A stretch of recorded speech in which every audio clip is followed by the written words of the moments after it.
Hello दोस्तों, स्वागत है आपका अपने यूट्यूब चैनल में। चलिए शुरू करते हैं। जो हमारा चैप्टर चल रहा था आर.एस. अग्रवाल मैथ का, उसका अगला भाग। इससे पहले हमने 120 क्वेश्चन करा दिए, आप जाके प्लेलिस्ट में चेक कर सकते हैं। क्वेश्चन नंबर 121 देखेंगे और उससे आगे के 121 नंबर का क्वेश्चन है, दो संख्याओं के अंतर।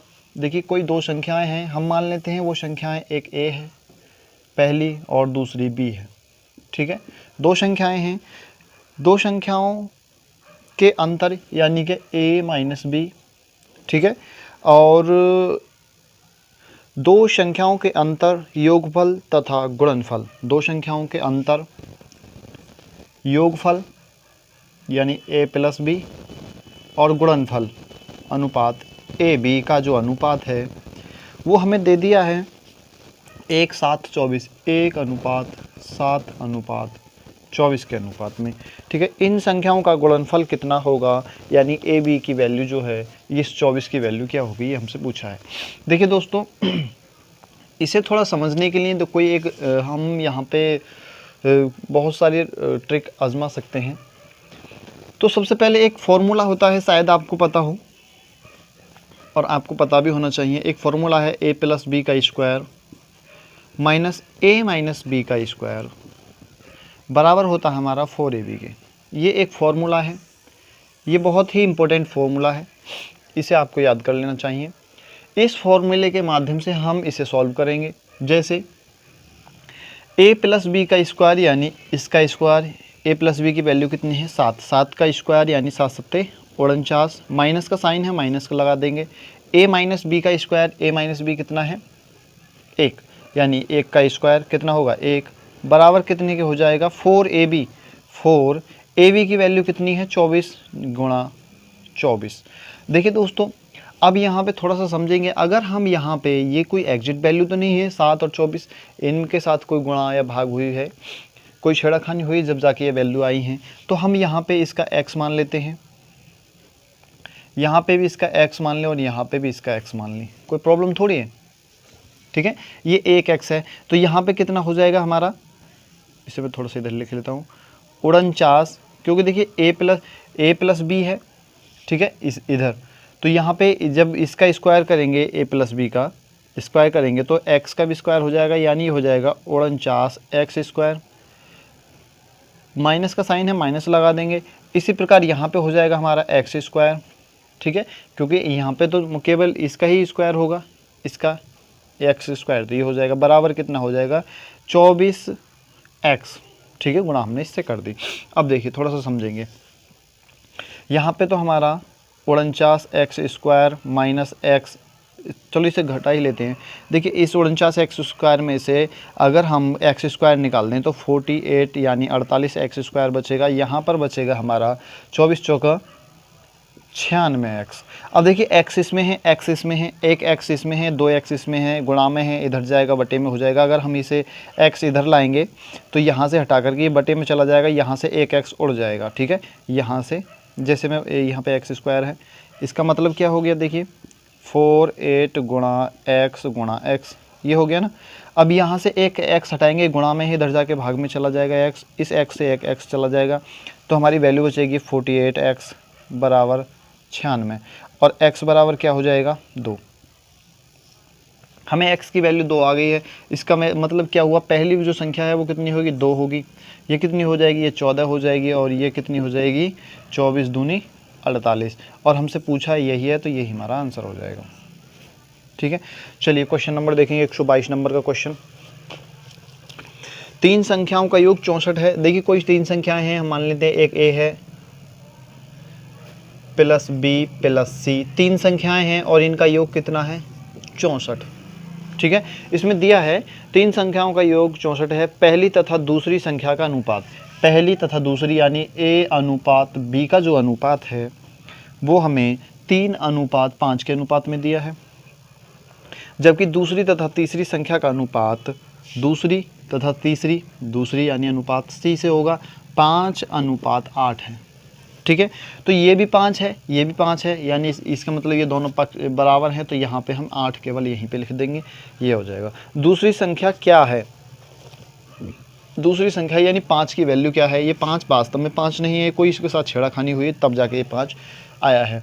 अब देखिए क्या करते हैं, तीनों संख्याओं का योग उसने दे दिया 64। हम मान लेते हैं ये 3x है अनुपात ये 5x है अनुपात ये 8x है, इसके साथ में इससे छेड़खानी हुई थी x से, जब जाके ये वैल्यू आई है।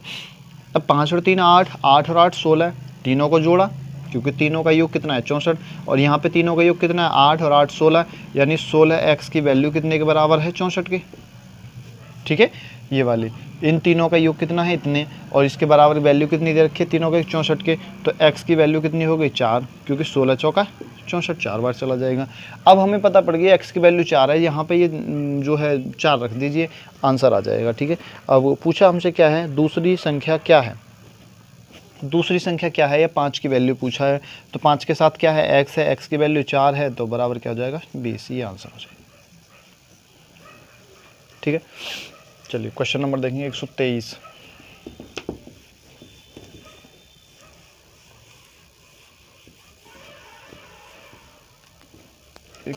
नंबर का क्वेश्चन नंबर 123। तीन संख्याओं का अनुपात, देखिए कोई तीन संख्याएं हम मानते हैं, एक a है और उनका अनुपात दे रखा है b अनुपात c। तीन संख्याओं का अनुपात 3 अनुपात 4 3 अनुपात 4 अनुपात 7 के अनुपात में है, और इनमें पूछा है तथा इनका गुणनफल। ठीक है, इनका गुणनफल दे रखा है, गुणनफल बराबर है 1 8 1 4 4। ठीक है, उन तीनों का गुणनफल दे रखा है हमें इतने के बराबर, और हमसे पूछा ये संख्या क्रम से क्या है, वो तीन संख्या क्या है जो तीनों की गुणा करें और इसमें जो है इसके बराबर हो जाए, ये हमें निकालना है। तो हम मान लेते हैं ये पहली संख्या 3x है अनुपात, गुणनफल है तो हम सीधा सीधा यहाँ पे गुणा का चिन्ह लगा देंगे। 4x क्योंकि हमने इसके सपोर्ट में x मान लिया, और इसे मान लेते हैं हम 7x। कुछ नहीं किया, केवल इनके साथ x जोड़ा है और तीनों को गुणनफल दिया है, तो हमने तीनों गुणा कर लिया और बराबर हो गया ये 1 8 1 4 4 के। ठीक है, अब देखिए यहाँ से 7 4 और 3 को इधर गुणा में ही इधर जाके भाग में हो जाएंगे, और 1x 2x 3x यानी x की घाती हो जाएगा 3, बराबर हो जाएगा 1 8 4 4 1 4 4 के, बटे हो जाएगा 3 गुणा 4 गुणा 7 के।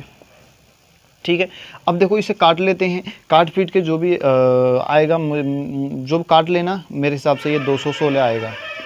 ठीक है, 216 आएगा। अब इसे x की घात 3 बराबर हो गया 216। 216 किसका वर्ग है, जिस संख्या में बाद में 6 है, 6 किसके क्यूब में आता है, 6 आता है, एक तो 4 के में आता है और एक आता है, एक तो 4 के में आएगा,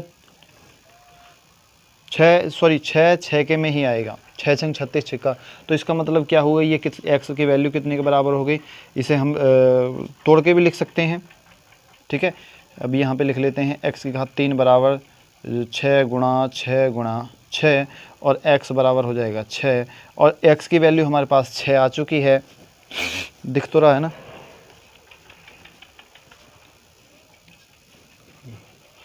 x की वैल्यू हमारे पास 6 आ चुकी है। हमसे पूछा ये तीनों संख्या वास्तव में हैं क्या, तो अब देखिए दोस्तों, यहाँ पे इसके साथ भी 6 से गुणा करेंगे ये 18 हो जाएगी अनुपात, इसके साथ 6 से गुणा करेंगे 24 हो जाएगी अनुपात, इसके साथ 6 से गुणा करेंगे ये 42 हो जाएगी, और ये हमारी हो जाएंगी वो वास्तविक संख्याएँ। ठीक है, ये हमारा आंसर हो जाएगा। ठीक है, कोई दिक्कत वाली बात नहीं है, बहुत आसान सा सवाल है। ठीक है, चलो क्वेश्चन नंबर देखेंगे अगला 24वां, 124 नंबर का क्वेश्चन। 124 नंबर के क्वेश्चन में क्या है, एक संख्या का 40%, एक संख्या का 40% हम मान लेते हैं वो एक संख्या क्या है x है, और x का 40%, 40% का मतलब है 40/100। ठीक है, एक संख्या का 40% दूसरी संख्या के 3/5 के बराबर है। दूसरी संख्या क्या है, हम उसे बाई मान लेते हैं, और उसका 3/5 के बराबर है, यानी कि यहाँ बीच में बराबर का साइन है। ये दोनों आपस में क्या है, बराबर हैं। एक संख्या का 40% और दूसरी संख्या का 3/5 आपस में बराबर हैं। और इसमें आगे पूछा है पहली संख्या का दूसरी संख्या से क्या अनुपात है, इनका अनुपात क्या है, ये हमें निकालना है। चलिए, 1 0 से 1 0 जाएगा, और ये 2 बार जाएगा, ये 5 बार जाएगा, कोई प्रॉब्लम थोड़ी। 2/5 आ गया, 3/5, यहाँ पे हो गया हमारा 2x। ठीक है, ये हमने यहाँ पे 2x/5 पहला पक्ष हो गया ये वाला। दूसरा क्या है, बराबर 3y/5। कोई प्रॉब्लम थोड़ी है। और नीचे दोनों संख्या समान है, हम काट देंगे तो ये बचा हमारा 2x बराबर 3y के। अब ये x है, x को हम ऐसे लिख लेंगे, इधर बाई गुणा में है, इधर आके बटे में हो जाएगा, बाई बराबर का साइन है, 3 ये ऊपर रहेगा क्यों, और ये गुणा में इधर जाके बटे में हो जाएगा। तो अनुपात क्या हो जाएगा, 3:2। ये हमारा आंसर हो जाएगा। इस तरीके से बहुत आसान है, कुछ नहीं। ठीक है, चलिए अगला क्वेश्चन देखेंगे।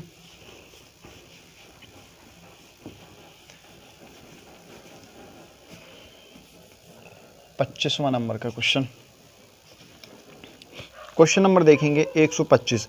एक विद्यालय में लड़कों की संख्या का 10%, एक विद्यालय है उसमें लड़कों की संख्या यानी बॉय का 10%, हम बॉय को बी से, बी का 10%, ठीक है, तथा लड़कियों का 1/4 भाग, यानी गर्ल्स का, हम गर्ल्स को जी से डिनोट करते हैं, गर्ल्स का मतलब गुणा का चिन्ह 1/4 क्या है, ये पहली कंडीशन दी है। ये क्या है, ये पहली कंडीशन दी है, एक विद्यालय में लड़कों की संख्या का 10% और लड़कियों की संख्या का 1/4 भाग है। ठीक है, ये पहली कंडीशन हो गई। दूसरी कंडीशन में क्या दिया है, लड़कियों का 10% यानी जी का 10% और बराबर है, ये बराबर है बॉय का 1/25। ये सेकंड कंडीशन दी है। ये क्या है, आपस में बराबर हैं।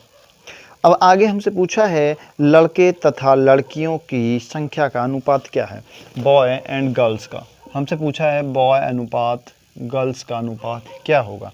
पहली कंडीशन से सॉल्व करते हैं भाई, बी का 10%, बी का 10% का मतलब क्या होता है 1/10। ठीक है, तो हम इसे by10 लिख सकते हैं, नहीं लिख सकते, बिल्कुल लिख सकते हैं, बराबर का साइन है, और जी की गुणा 1 से करेंगे केवल जी हो जाएगा, अब नीचे आ जाएगा हमारा 4। ठीक है, अब देखिए यहाँ पे बी है, जी को इधर लाएंगे, नीचे ऊपर है तो नीचे आ जाएगा, जी हो जाएगा, बराबर हो जाएगा, ये 10 ऊपर चला जाएगा और ये आ जाएगा 4 नीचे है तो नीचे रहेगा, ये हो जाएगा 5/2। ठीक है, 5 से कटेगा, 2 से 1 कटेगा, यानी पहली कंडीशन में क्या आया 5:2 पहली कंडीशन में।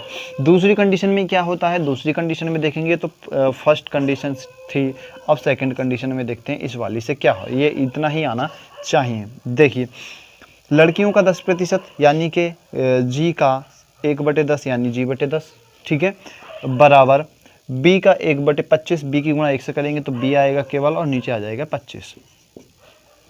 ठीक है, ये बॉय हो गया, ये गर्ल्स हो गया। ठीक है, पहले यहाँ पे बॉयज था। अब देखो ये से काट लें तो नीचे काट लो तो कोई दिक्कत नहीं है, कोई बात नहीं, इसे बी यहाँ लाइए तो जी ऊपर रहेगा, बी इधर है तो ये इधर के नीचे हो जाएगा, बराबर ये इधर ऊपर चला जाएगा 10 और नीचे हो जाएगा 25। अब ये हो जाएगा 5 दूनी 10 और 5 पंजे 25।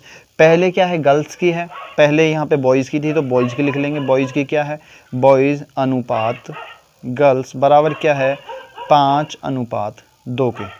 ये दूसरी कंडीशन में है, दोनों कंडीशन समान है, यही आंसर होगा। ठीक है, इस तरीके से इसे सॉल्व कर सकते हैं। चलिए कंडीशन देखेंगे 26वां 126वां क्वेश्चन क्या कहता है। क्वेश्चन नंबर है हमारा 126, थोड़ा गौर करेंगे 126 पे।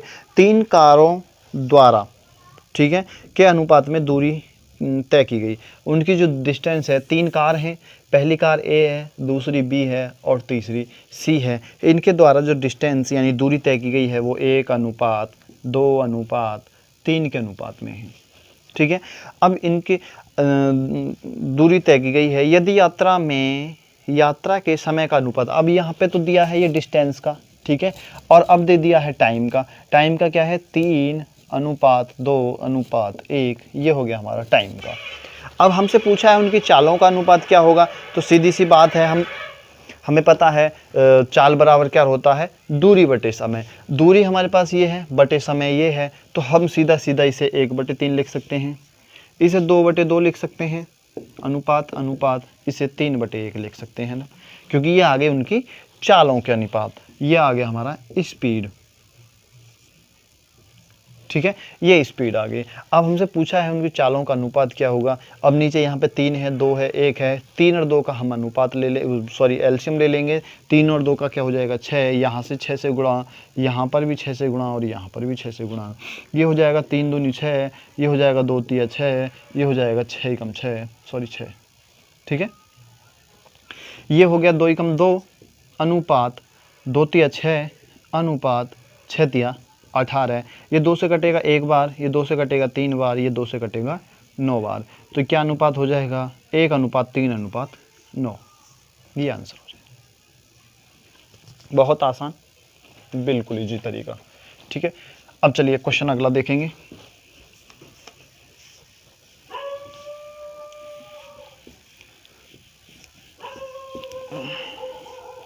एक 126वां क्वेश्चन, सॉरी 127वां।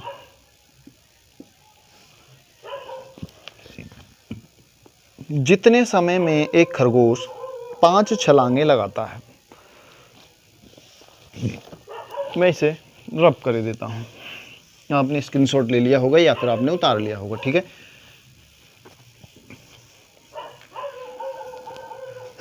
चलो इसे बताता हूँ। देखिए, जितने समय में एक खरगोश 5 छलांगे लगाता है, एक रेबिट है, खरगोश यानी रेबिट, 5 छलांगे जितने समय में लगाता है उतने समय में डॉग 3 छलांगे लगा लेता है, ठीक है। पहले सवाल को मैं पढ़ के सुनाई देता हूँ। जितने समय में एक खरगोश 5 छलांगे लगाता है उतनी देर में कुत्ते 3 छलांगे लगाता है। यदि कुत्ते की छलांग में तय की गई दूरी खरगोश की 3 छलांगों में लगाई गई दूरी के बराबर है। देखिए, जितने 3 छलांग में खरगोश दूरी तय करता है, कुत्ता 1 छलांग में वह दूरी पूरी कर लेता है। आगे दिया गया है, तो कुत्ते व खरगोश की चालों का अनुपात क्या है। थोड़ा सा उलझाने वाला क्वेश्चन है, कोई दिक्कत वाली बात नहीं है। हम बहुत ही बेसिक तरीके से इसे समझेंगे जो एक बार में ही समझ में आ जाए, ठीक है। देखिए, ये आ गया उनकी चालों का अनुपात, चाल, ठीक है। जितनी देर में वो खरगोश 5 छलांग लगाता है, वो 3 छलांगे लगा लेता है। अब बात करते हैं डिस्टेंस की। जितनी खरगोश 3 छलांगों में दूरी चलता है उतनी ही कुत्ता 1 छलांग में दूरी तय कर लेता है। ये हो गई उनकी डिस्टेंस यानी दूरी, ठीक है। अब थोड़ा सा समझेंगे। अब मैं बता देता हूँ, जितनी देर में खरगोश 5 छलांगे लगाता है उतनी देर में कुत्ता 3 छलांगे लगाता है, ठीक है। ये तो हो गई उनकी चाल, यानी खरगोश क्या है 2 छलांगे फालतू लगाता है, कोई बात नहीं। अब आ जाती है उसकी दूरी की। लेकिन भाई खरगोश क्या है 3 छलांगों में जितनी दूरी तय करता है, कुत्ता 1 छलांग में ही दूरी तय कर लेता है। उतनी कुत्ते की दूरी जो छलांग है वो लंबी है, इस वजह से वो दूरी ज़्यादा तय कर लेता है। अब इसे कैसे सॉल्व करें, क्या करें, कुत्ते और चाल की जो है अनुपात हमें निकालना है, ठीक है। हमने खरगोश और कुत्ते को लिख दिया, लेकिन हमसे पूछा है कुत्ते और खरगोश का, कोई बात नहीं। हम मान लेते हैं कि यहाँ पे जो दूरी चली गई है वो कुछ दूरी चली गई है। खरगोश, हम मान लेते हैं यहाँ पर दूरी खरगोश ने 30 मीटर चल दी, और इसने, क्योंकि ये एक दूसरे के बराबर हैं, ये 3 छलांग में चलने वाली दूरी, ये 1 छलांग में चलने वाली दूरी, ये भी 30 मीटर चलेगा, दूरी हो गई बराबर, ठीक है। ये हो गई दूरी दोनों की, ठीक है। ये हो गई खरगोश की, ये हो गई कुत्ते की। जो इसने 1 छलांग में चली, ये 3 छलांग में चला, ठीक है। अब यहाँ तक तो समझ में आ गया होगा कि ये 1 छलांग में 30 मीटर चल रहा है, ये 3 छलांग में 30 मीटर चल रहा है। तो ये 3 छलांग में 30 मीटर चल रहा है, तो 1 छलांग में कितना चलेगा 10 मीटर, सीधी सी बात है। 3 छलांग में 30 मीटर तो 1 छलांग में 10 मीटर, तो 5 छलांग में कितना चलेगा 50 मीटर। और ये 3 छलांग में कितना चलेगा, क्योंकि 1 छलांग में 30 मीटर चल रहा है, तो 3 छलांग में ये 90 मीटर। इसे मैं थोड़ा नीचे लिख लेता हूँ, यहाँ पे 50 मीटर और यहाँ पर 90 मीटर, क्योंकि 1 छलांग में 30 मीटर तो 3 छलांग में 90 मीटर। जितनी देर में वो 5 छलांग लगाता है खरगोश, उतनी देर में एक कुत्ता 3 छलांग लगा लेता है। अब हमसे पूछा है उन दोनों का अनुपात क्या होगा। तो पहले भैया डॉग का पूछा है, डॉग का और अनुपात खरगोश रेबिट का। डॉग का कितना है 90 मीटर चलता है इतनी देर में, और खरगोश चलता है केवल 50 मीटर। 0 से 0 गया तो क्या हो गया 9:5, ये आंसर, क्या है 9:5 दिख रहा है ना, 9:5, 9:5 के अनुपात में। ठीक है, इस तरीके से सॉल्व कर सकते हैं। चलिए अगला क्वेश्चन देखेंगे भाई। क्वेश्चन नंबर देखेंगे 128वां 128वां क्वेश्चन। एक परीक्षा में प्रवीण तथा विजय के प्राप्त अंकों का अनुपात। देखिए प्रवीण है, प्रवीण को P से और विजय को हम V से डिनोट कर देते हैं। ठीक है, प्रवीण तथा विजय के प्राप्त अंकों का अनुपात 4:5 के अनुपात में है। ठीक है, अब आगे दिया है जबकि विजय तथा सुरेश के प्राप्तांकों का योग विजय तथा सुरेश। अब यहाँ पे कौन आ गए, सुरेश भाई साहब भी आ गए। अब सुरेश का जो अनुपात है वो क्या है 3:2, विजय का और सुरेश का 3:2, यहाँ पे 3:2 है। कोई प्रॉब्लम थोड़ी है, दोनों का अनुपात दे दिया। प्रवीण तथा सुरेश के प्राप्तांकों का अनुपात क्या है, इन दोनों का हमसे पूछा है अनुपात क्या होगा। इसमें विजय को बाहर निकाल दिया है। ठीक है, अब देखो सॉल्व करते हैं इसे।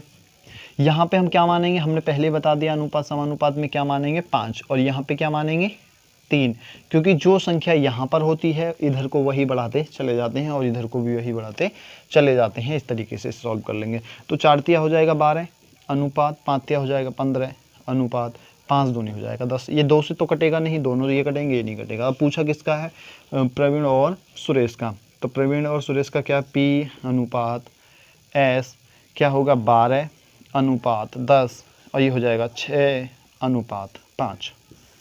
ठीक है, इस तरीके से इसे सॉल्व करें 6:5। चलो क्वेश्चन नंबर देखें 129वां।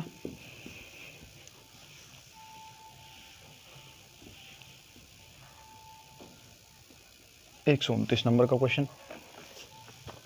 129 में एक परीक्षा में अंशुल ने अंग्रेजी में विज्ञान से दुगने, अंग्रेजी में विज्ञान से दुगने, अंग्रेजी है इंग्लिश, ठीक है, और यहाँ पे ऐसी साइंस हो गया। ठीक है, अब इसमें दिया है एक परीक्षा में अंशुल ने अंग्रेजी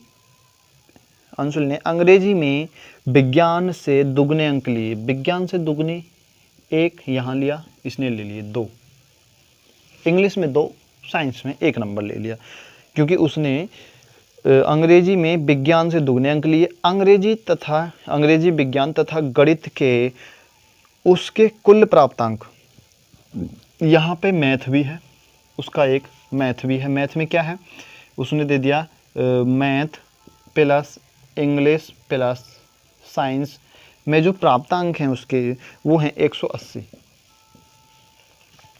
ठीक है, 180 अंक थे। यदि अंग्रेजी तथा गणित में उसे, अंग्रेजी तथा गणित हम इधर को मान लेते हैं क्योंकि साइंस उधर मान लिया, मैथ यहाँ पे मान लिया मैथ को।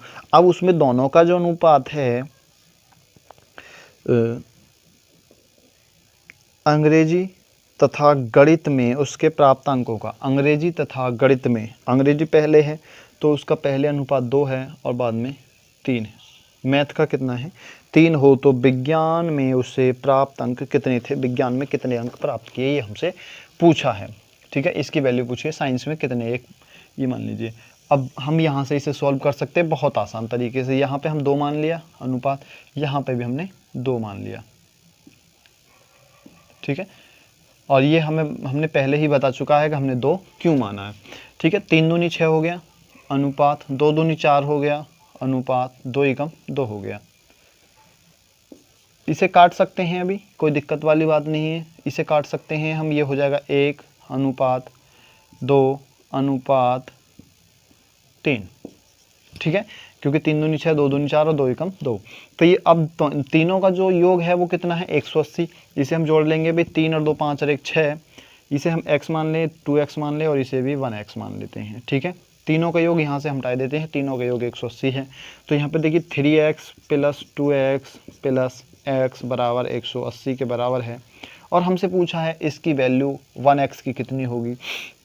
ये हो गया हमारा 6x बराबर है 180 के, और x की वैल्यू कितने की होगी 30 के, क्योंकि 6 बार 30 का 180 हो गया। x की वैल्यू 30 है, यहाँ पे हमें 1 गुणा x की वैल्यू निकालनी थी। 1 गुणा 30 x की वैल्यू हमने रख दी, बराबर कितना हो गया 30। ये हमारा आंसर हो जाएगा। 30 अंक मिले थे तो साइंस में। इस तरीके से सॉल्व करेंगे। चलो क्वेश्चन नंबर देखें अगला। थोड़ा सा लाइट का भी प्रॉब्लम चल रहा है भाई।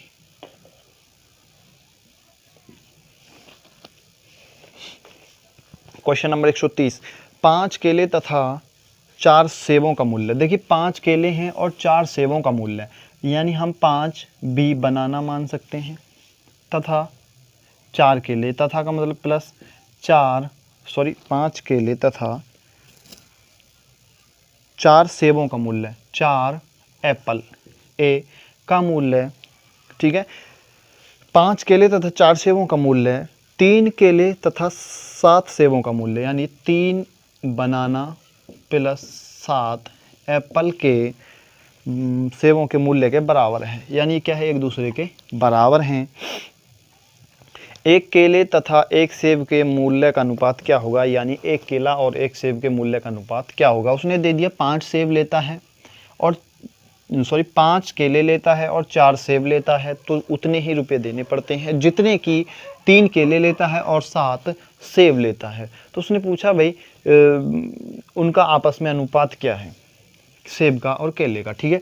यहाँ पे देखिए 3 बी है, यानी 3 केले, हम 3 केले उधर उठा के इधर से इधर को लाएंगे, ये प्लस के इधर आके माइनस के हो जाएंगे, ये हो जाएंगे हमारे 5 बी माइनस 3 बी बराबर, ये प्लस का है इधर जाके माइनस का हो जाएगा, पहले से वहाँ 7 ए है माइनस 4 बी ए हो जाएगा।